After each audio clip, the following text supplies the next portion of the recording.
We're not just trading grain, we're building Burkina Faso's destiny. This $14 billion partnership with India proves our land can feed the world and transform. Everything you're about to see should be impossible. A country sitting on the doorstep of the Sahara Desert is now growing rice, wheat, strawberries, and apples. Real apples. Not imported, not grown inside a laboratory, not shipped in from Europe. Actual apples growing under the scorching West African sun. And that's a problem, because for decades we were told this couldn't happen. We were told apples belonged in places with cold winters, mountain valleys, cool climates, countries thousands of miles away from the Sahara. Yet today, farmers in Burkina Faso are quietly proving that some of those assumptions were wrong. And once you see how they're doing it, you'll understand why this story is attracting attention far beyond Africa. Because this isn't really a story about apples. The apples are just the evidence. Evidence that one of the most unexpected agricultural transformations in the world is happening right now. And it starts in a place that most people would never expect: northern Burkina Faso, near the edge of the Sahara Desert. At first glance, the landscape looks exactly as you'd imagine: dry, hot, unforgiving. Temperatures regularly climb above 40 degrees Celsius. Rainfall is unpredictable. And for generations, farming here depended almost entirely on whether the rains decided to arrive. When the rains came, farmers celebrated. When they didn't, entire harvests could disappear. For decades, that was the reality. Then something changed. People stopped looking at the desert and asking, "Why can't we farm here?" Instead, they started asking a different question. What if the problem isn't the land? What if the problem is water? That question changed everything. Across Burkina Faso, massive irrigation projects began transforming landscapes that had been overlooked for years. Water started flowing into places that once depended entirely on rainfall. Reservoirs were expanded, canals were constructed, pumping stations were installed, and suddenly, land that had been dormant for months at a time began producing crops throughout the year. The transformation was dramatic. Fields that were once brown turned green. Dry soil came back to life. Entire farming zones started producing food on a scale few thought possible. Today, annual cereal production has climbed beyond 6 million tons. Rice fields stretch across areas once considered too dry. Farmers harvest wheat where experts once insisted wheat could never thrive. And that was only the beginning. Because while everyone was focused on rice and wheat, something much more surprising was happening. Someone decided to plant apple trees. Think about that for a second. Apple trees, near the Sahara Desert. Most people would have laughed at the idea. In fact, many did. After all, apples are supposed to grow in cooler regions. That's what we've always been told. France, Switzerland, Canada, the northern United States. Not Burkina Faso. Certainly not a place where the afternoon sun feels like opening an oven door. But instead of arguing about what was impossible, farmers and agricultural researchers decided to run a simple experiment. Plant a few trees, observe, wait, learn, adjust, and see what happens. At first, nobody expected much. The goal wasn't to revolutionize agriculture. The goal was simply to test the limits. Could these trees survive? Could they adapt? Could they produce fruit? Months passed, then seasons. The trees survived. Then they grew stronger. And eventually, something remarkable happened. They produced apples, real apples. For many people, that moment felt almost surreal. Not because apples are rare, but because of where they appeared. The fruit hanging from those branches represented something much bigger than a successful harvest. It represented a challenge to decades of assumptions. Because once people saw apples growing here with their own eyes, it became much harder to say something was impossible. And apples weren't the only surprise. Experiments expanded. Researchers started testing other crops that many believed didn't belong in Burkina Faso.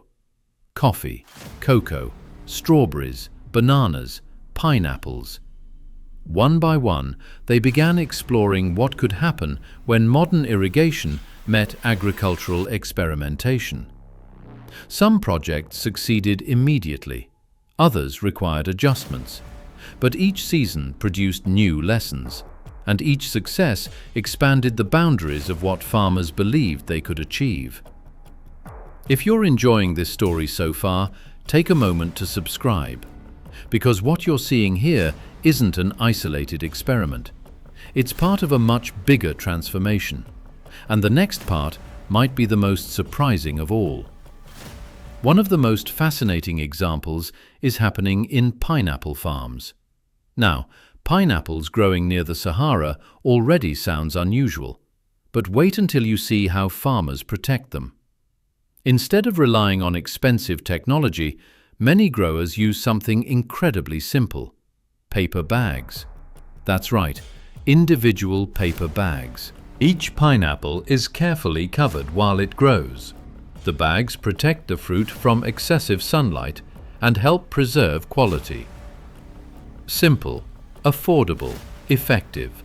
It's the perfect example of how innovation doesn't always mean high-tech solutions. Sometimes innovation means understanding your environment and adapting to it. The same philosophy is helping farmers cultivate strawberries in conditions many people would consider impossible. And it all points to the same conclusion. The limits weren't always where people thought they were. In many cases, nobody had seriously tested them. Perhaps the most impressive transformation can be seen in irrigated farming zones like those in the Sahara Valley. From the air, the contrast is stunning. Vast stretches of dry land suddenly give way to brilliant green fields. The reason is water. Powerful pumping systems lift water from rivers and distribute it through extensive canal networks. Some systems can move nearly 10,000 cubic meters of water every hour. The impact is extraordinary.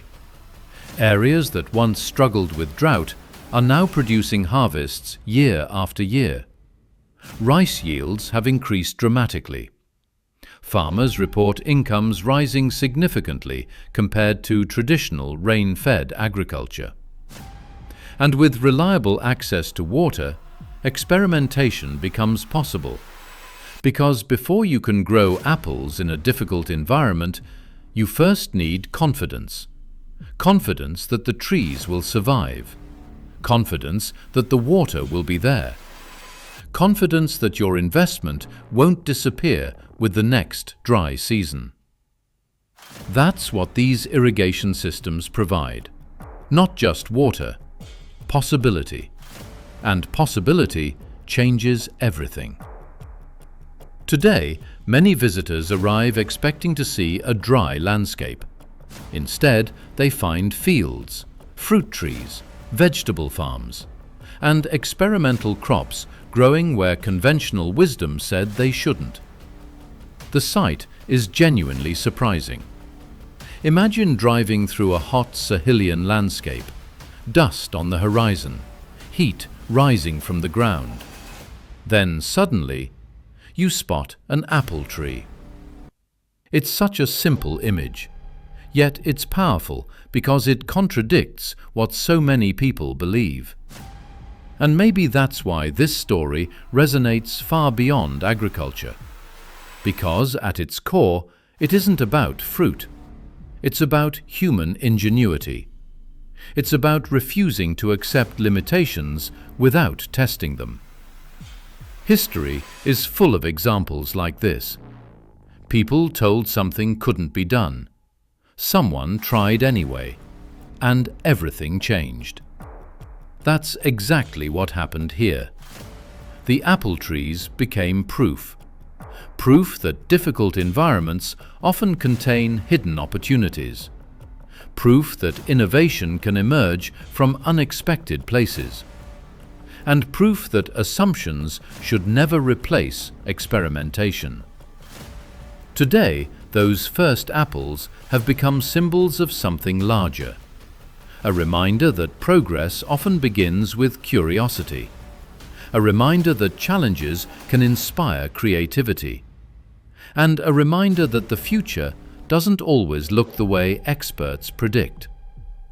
Standing there, near the edge of the Sahara, looking at apples growing beneath the African sun, it's hard not to feel a sense of disbelief. Not because you're looking at something magical, but because you're looking at something real. Something that wasn't supposed to happen, yet happened anyway.